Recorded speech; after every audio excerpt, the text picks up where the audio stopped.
effectivement, en 30 ans, l'entreprise a beaucoup changé. Je pense que le plus grand changement dans son histoire a été de quitter le groupe MTF en décembre 2021. On a été dans le groupe pendant quasiment 26 ans et la vente du groupe à Swisscom, dont MinQuest n'a pas pris part, on a refusé la proposition.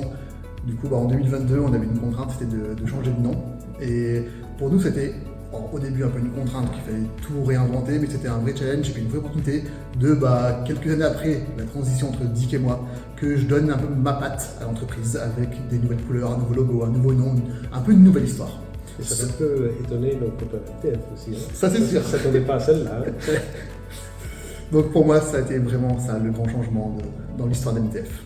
Le premier défi, alors ça c'est simple, en reprenant l'entreprise en 2018 avec Dick, on a eu 1 an pour faire cette passation, puis en mars 2020 arrive le Covid, où en avril on commence à parler de RHT.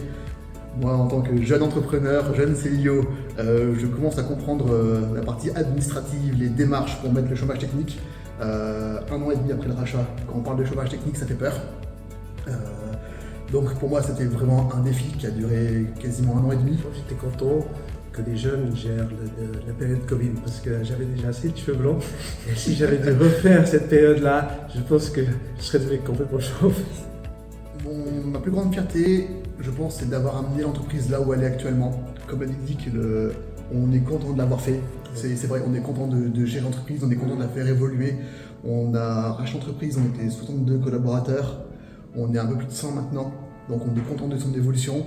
Et ma plus grande fierté, alors peut-être pas ma plus grande, mais une des fiertés où je pense maintenant, c'est l'acquisition de Sequal en 2023 et 1 an après l'acquisition d'un confrère MIB, un confrère historique sur Genève, où là on montre un peu notre notoriété et notre volonté de croissance.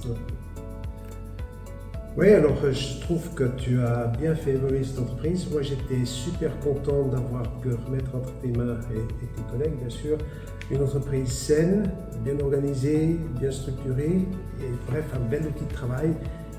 Mais tu t'es pas contenté juste de le faire travailler tel quel, tu l'as fait évoluer et tout ça, je dois dire, je tire mon chapeau avec la jeunesse, l'énergie, la culture jeune, les réseaux sociaux, toutes ces choses-là que je pense que nous n'avons pas fait de la même façon. Donc c'était exactement ce qu'il fallait faire avec cette entreprise, de faire grandir, ajouter des compétences services, rester focusé sur le core business, c'était vraiment une bonne évolution. C'était un bravo. Merci.